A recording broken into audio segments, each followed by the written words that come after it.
There is a fear most of us carry throughout our lives, yet rarely dare to name. The fear that beneath our polite mask, another person lurks.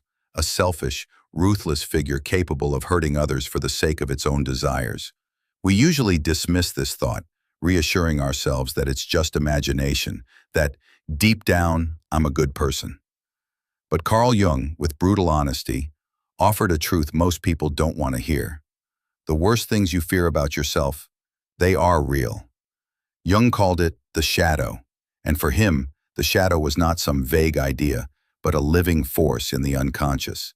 It holds everything you deny, everything you feel ashamed of, everything you never want anyone to see. Selfishness, greed, hatred, deceit. It doesn't disappear when you pretend it isn't there. It waits, behind the curtain, ready to take control when you least expect it. What makes Jung extraordinary is that he didn't just study the shadow through his patients. He lived it himself. After breaking with Freud in 1913, Jung fell into a deep psychological crisis. He began hearing voices, seeing strange visions, and experiencing scenes that seemed like madness. For most, this would be the sign of a breakdown. But Jung chose a different path. Instead of running away, he walked straight in. He called it his confrontation with the unconscious. And in that darkness, he discovered the truth he repeated for the rest of his life. We are not only what we know about ourselves, but also everything we refuse to face. Look at your daily life. Have you ever felt an intense rage towards someone over a small trait? Maybe they were selfish, fake, rude, and you felt offended, as if their very existence was an insult. Jung would ask, why such a strong reaction? Why does something in them strike such a deep nerve in you? He called this projection. What you despise most in others is often what you've rejected in yourself. His famous line, everything that irritates us about others can lead us to an understanding of ourselves, may sound gentle, but hidden within is a ruthless truth. Every fierce anger you feel could be the echo of your own shadow. This is where our journey begins. We will follow Jung into the territory most humans avoid, the dwelling place of the shadow. From Jung's personal descent to his observations of society in our times, from the collapse of moral personas to today's collective outbursts in cancel culture. And most importantly, to Jung's final revelation. The shadow cannot be destroyed. It can only be accepted and integrated. So if you've ever asked yourself, am I really a good person? Are my darkest fears about myself true? This is the journey you need to hear, because Jung believed that only when you face that fear do you truly begin to become yourself. Be honest with yourself for a moment. Have you ever feared that a hidden, deep-seated part of you lives in another person? Someone selfish, cruel, capable of hurting others to satisfy their own desire? Have you ever worried that behind your kind smile lies a darker impulse you don't even want to name? Most of us try to brush these thoughts away, comforting ourselves with the idea that they're just illusions, that they're not real. But Carl Jung, one of the greatest thinkers of the 20th century, left us with a cold, unsettling truth. The very worst things you fear about yourself are real. Jung called it the shadow. This is not a poetic metaphor. It is a living force within the unconscious, containing all the aspects of ourselves that our conscious mind cannot or will not accept. Selfish desires, cruelty, destructive thoughts, envy, hatred, all of these are locked away in the shadow. We imagine we've rejected them, cast them aside, but in reality they remain, buried deep, influencing our behavior and decisions in the most subtle ways. For Jung, this revelation did not come only from studying patients. It began with himself. In 1913, after breaking with Freud, Jung entered a psychological crisis that lasted for years. He called it his confrontation with the unconscious. During this time, he began to experience strange visions, inner voices, and hallucinatory images that seemed to border on madness. Night after night, he sank into symbolic encounters, bizarre figures, dark landscapes, voices that forced him to look at parts of himself he had never wanted to see. Imagine it. A psychiatrist, known for his rational mind and scientific authority, writing in his journal about vivid visions and conversations with invisible entities. If others knew, they would have declared him insane. Yet instead of running, Jung chose to go deeper. He realized this was not psychosis, but a doorway into the shadow, a living part of the unconscious, with its own will, its own logic, existing within him just as it exists within all of us. From this experience, Jung reached one of his most radical and unsettling conclusions. We are not only what we think we are also everything we deny. You may see yourself as kind, but selfishness lives in your shadow. You may see yourself as loving, but hatred waits in the dark. You may see yourself as moral, but the potential for betrayal and destruction has never disappeared. The most terrifying part isn't that the shadow exists, it's how it reveals itself. Jung discovered that darkness rarely shows up directly. It shows up through projection. When you look at someone and immediately feel intense hatred toward one of their traits, chances are you're seeing a reflection of something in yourself that you've refused to admit. What you call unacceptable in them may be the mirror of what you've rejected in you. Remember Jung's famous words, "Everything that irritates us about others can lead us to an understanding of ourselves." At first, this sounds gentle, even wise, but hidden in it is something haunting. The fury you feel at another's selfishness, deceit, or cruelty may be nothing more than an echo from your own shadow. This is why Jung called the shadow the dark truth. To face it is to admit that you are not entirely reasonable, that within you lives a seed of evil, and that seed is real. No one can erase it. No one can pretend it never existed. The only choice you have is this: keep denying it and let it control you from the dark, or face it and turn it into a force for your own growth. In the next part, we'll explore how the shadow doesn't just show up in individuals, but also on a collective level. When entire societies deny their darkness, it projects outward as hatred, violence, and destruction. But before we get there, pause for a moment. Ask yourself honestly, what is it in others that makes you the angriest? And if you're brave enough, could it also be a part of you? If the shadow within a single individual is already terrifying, then how dangerous is the shadow of an entire community, a nation, or even a whole civilization? Jung realized that what we see at the personal level, denial, projection, unconscious rage, can magnify into a collective phenomenon.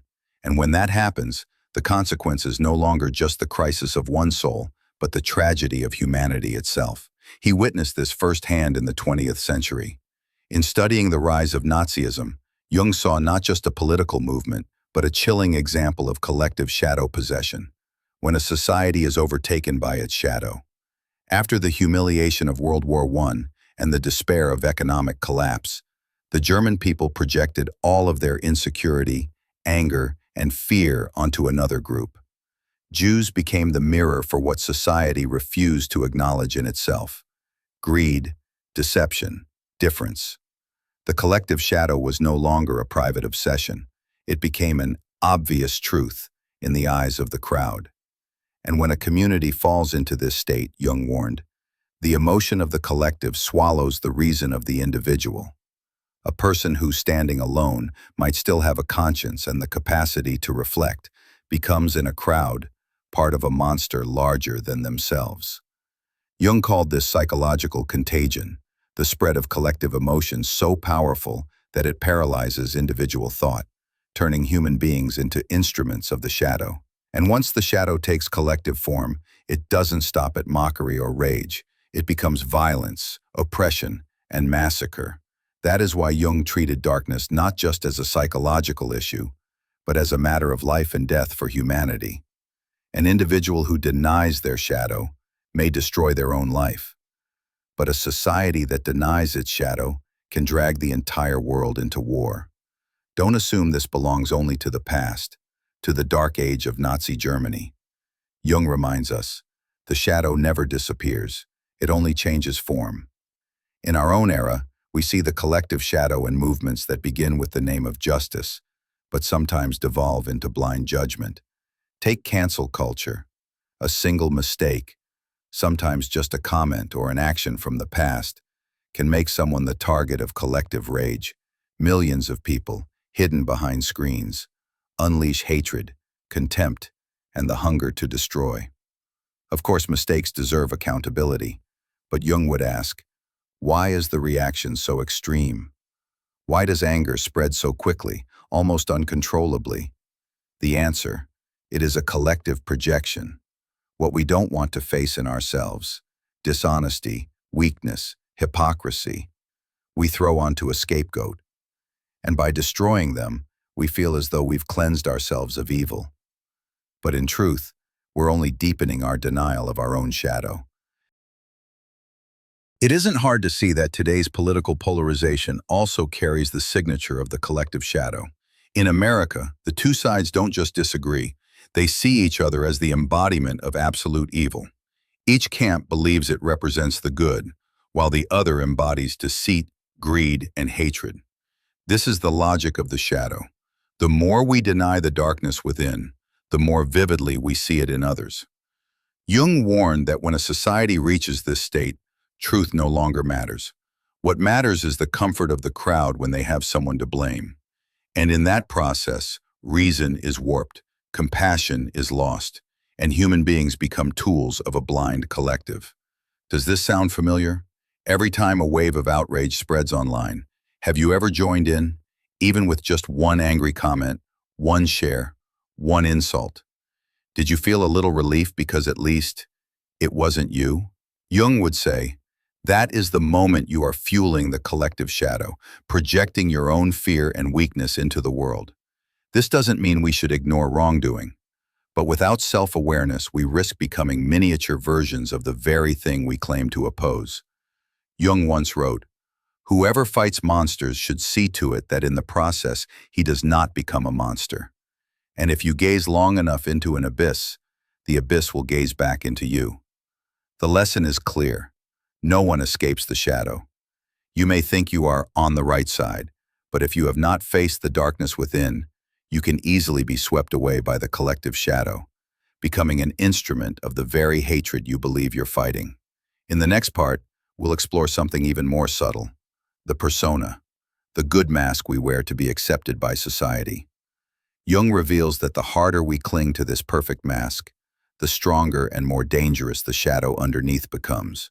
And only by daring to take off that mask can we step onto the path of proper integration with ourselves.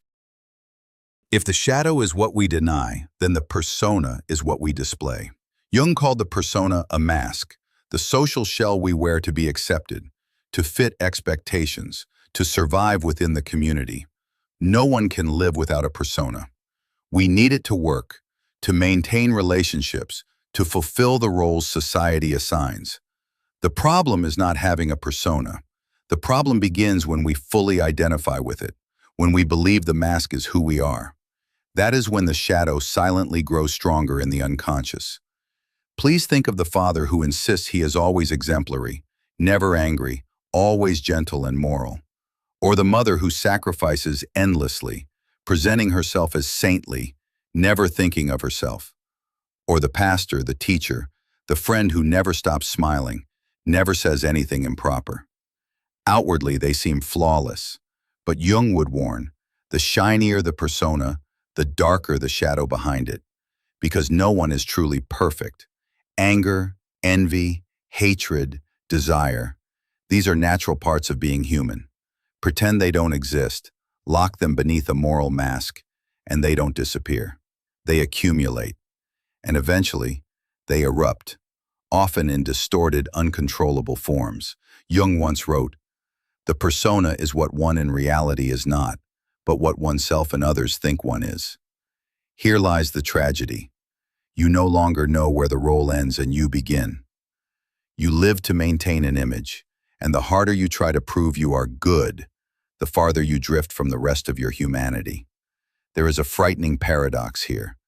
Those most praised as absolutely good are often those with the most dangerous shadows. Not because they were evil from the start, but because they lived too long inside the persona. They repressed anger until it exploded into violence. They buried desire until it surfaced in secrecy, infidelity, or even crime. They denied selfishness until it returned as subtle manipulation. If you've ever read stories of famous preachers, activists, or role models who one day are exposed for shocking behavior behind closed doors, You are witnessing this mechanism at work. Jung was never surprised. He knew the more rigid the persona, the larger the shadow. And when the mask cracks, the shadow floods out like a storm. But this isn't just about scandals. It's in everyday life. The harder you try to prove you are gentle, the angrier you feel at someone else's selfishness. The more you force yourself to be tolerant, the more you despise those who show rage. Why? Because what you deny in yourself will show up most vividly in others. You forbid yourself to envy, but you obsess over your neighbor's success. You forbid yourself to be angry, but you explode at someone else's anger. The harder the persona, the sharper the shadow's reflection.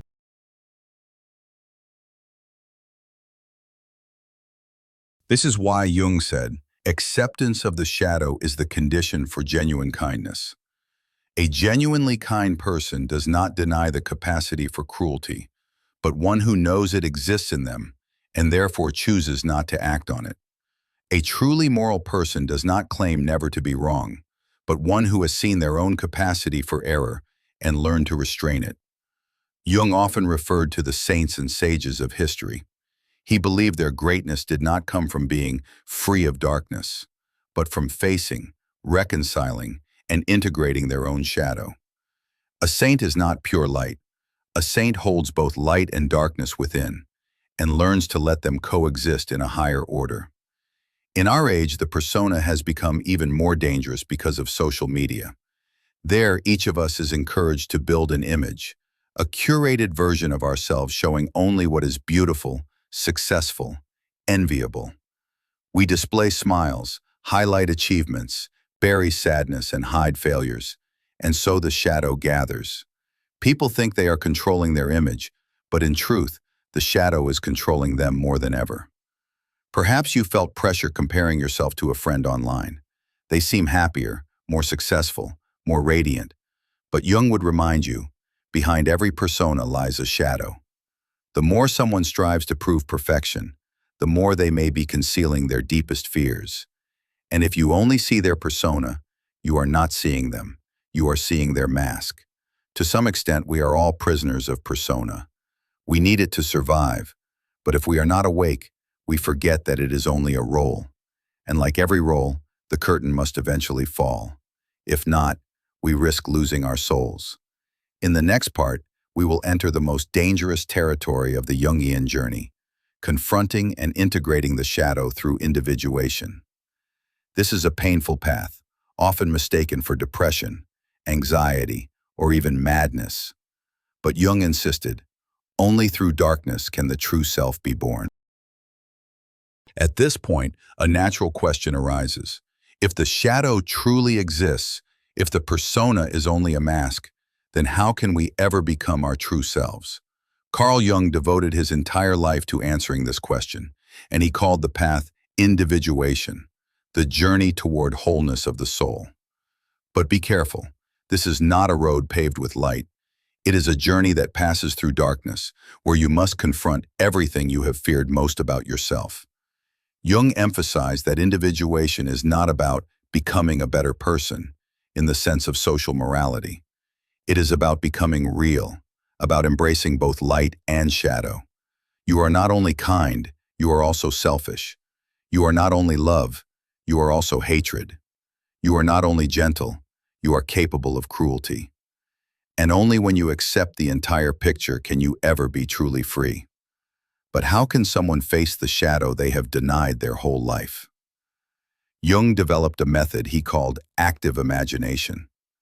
This is not daydreaming, nor hypnosis. It is allowing the images, voices, and figures from the unconscious to rise, and instead of dismissing them, you converse with them. Jung himself would sit down, close his eyes, and enter into strange dialogues with inner figures. A wise older man, a feminine soul, a threatening stranger. To outsiders, it looked like he was talking to himself. To Jung, it was a way of listening to the forgotten parts of his being. You may think this sounds terrifying, and you would be right. For when the shadow is allowed to speak, it does not say pleasant things. It whispers dark thoughts, repressed rage, unacknowledged desires. It shows you images that make you shudder, scenarios that fill you with shame. And this is the point at which many people turn back. They close the door to the unconscious, return to the persona, and live as if nothing ever happened. But Jung warned, the shadow does not disappear simply because you look away. If you refuse to face it willingly, it will erupt into your life, in emotional outbursts, in compulsive behaviors, in accidents that seem random but are anything but. Jung once wrote, "What is not made conscious will manifest in your life as fate." That is why the path of individuation so often feels like a crisis. Jung described it with a familiar image from spiritual traditions, the night of the soul. It is that period when everything seems to collapse. You feel lost, empty, desperate. Old beliefs no longer work. The persona no longer shields you, while the shadow shadows with force. You may fall into depression, anxiety, or even fear that you are losing your mind. But Jung would say, this is not pathology. It is the sign that a false self is dying so that a more authentic self can be born. Imagine a snake shedding its skin. The old layer no longer fits. It itches, it hurts, and the snake must endure friction to release the new. Humans in the process of individuation go through the same. The old self, constructed from persona and denial, begins to crack. And this process is never easy. Jung recorded his own experiences during his confrontation with the unconscious. At times he found himself drowning in seas of blood. At times he heard threatening voices. At times he conversed with figures embodying his deepest fears. He admitted there were moments when he thought he was going mad. But he continued, because he believed that if he went through the darkness, he would find a greater truth. And he did. Within the shadow, he discovered the very concepts that later became the foundation of analytical psychology. Shadow, anima/animus, self. This leads us to a paradox. What we call a crisis, Jung referred to as an opportunity. Many patients came to him in despair, depression, anxiety, and feelings of meaninglessness. Instead of simply suppressing symptoms, Jung encouraged them to listen. He believed depression could be the voice of the unconscious, signaling that one stage of life has ended and another must begin. He called individuation the journey of becoming yourself. But he also warned, this is not a path for the superficial. It requires courage to face everything you once fled. It demands ruthless honesty. If Jung were alive today, he would probably look at social media and say, this is where humanity's shadow dances most wildly, because the internet, with its speed and anonymity, has turned the unconscious mechanisms Jung once described into living, daily reality. Here, the personal shadow is no longer hidden in the dark, but projected openly, multiplied into millions of voices, into waves of collective rage. Take cancel culture, for example. A celebrity, a singer, a writer, a politician makes a mistake, or sometimes an old comment is dug up. Immediately, thousands, even millions of people rush in to condemn, shame, and call for cancellation. It is justified under the banner of social justice, but Jung would urge us to ask, why is the anger so intense? Why do so many strangers, untouched personally, feel satisfaction when someone is dragged into the mud? The answer lies in projection. What people dare not face in themselves, selfishness, deceit, privilege, is cast onto the scapegoat. And by destroying the other, they feel they have purified the evil within. But the shadow remains. It has not been healed, only redirected. Jung once warned, when the shadow is not made conscious, it appears in the world as fate. In the digital space, this is vividly evident.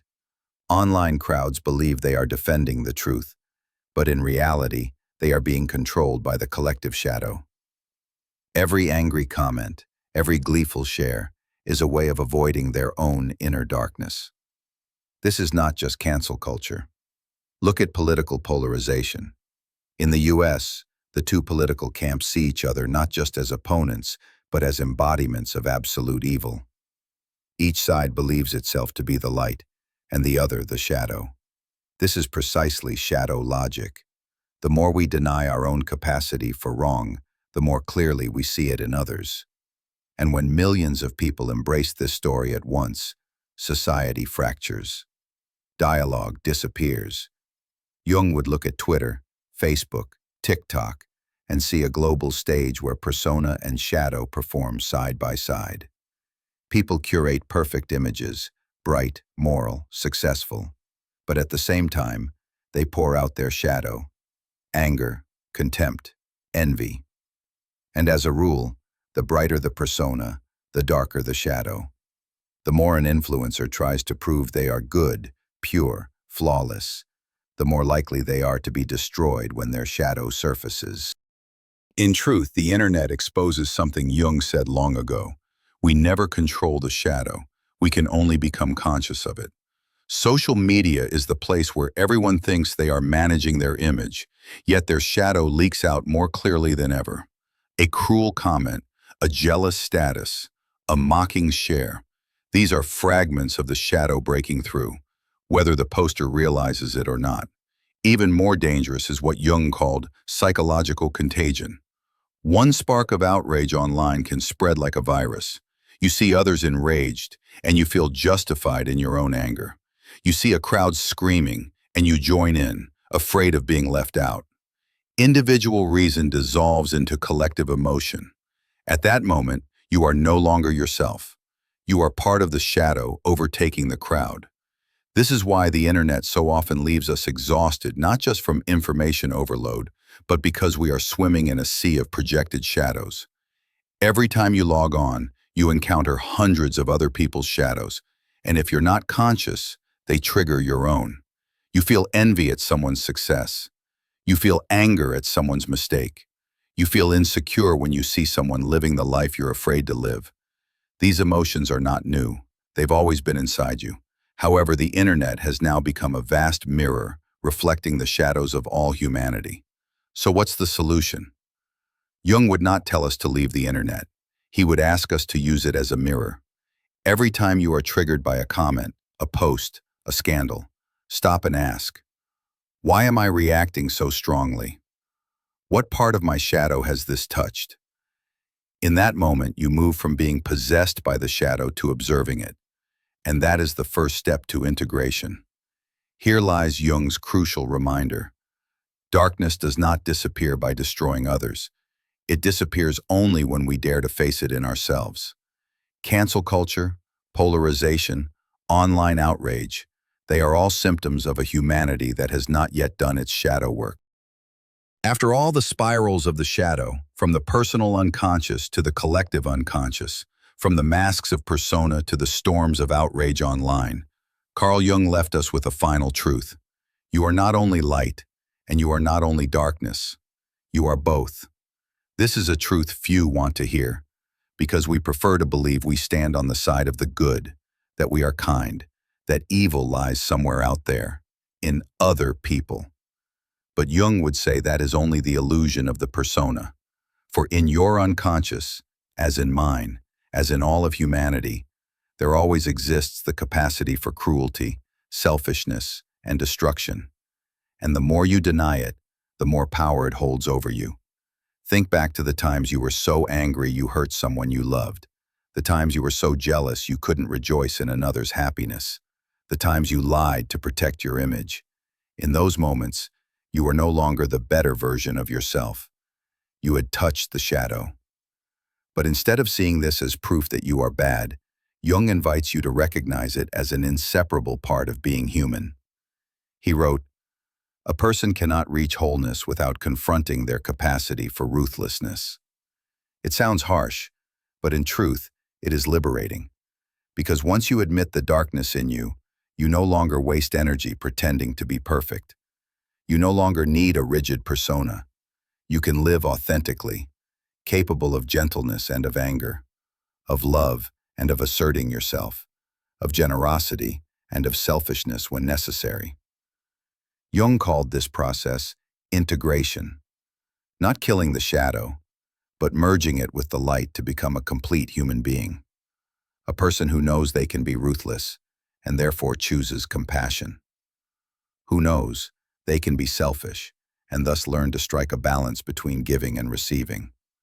Who knows they can deceive and therefore cherish the truth. At that point, the shadow is no longer the enemy but the teacher. It shows you when you are betraying yourself. It warns you when you've lived too long inside the persona. It forces you to see the fragments you've tried to forget.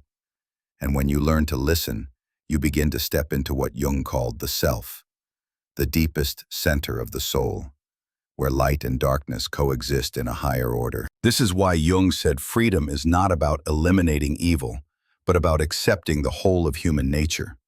When you do, the unconscious no longer controls you. You no longer react unthinkingly, get swept into the collective shadow, and no longer need the persona to prove your worth.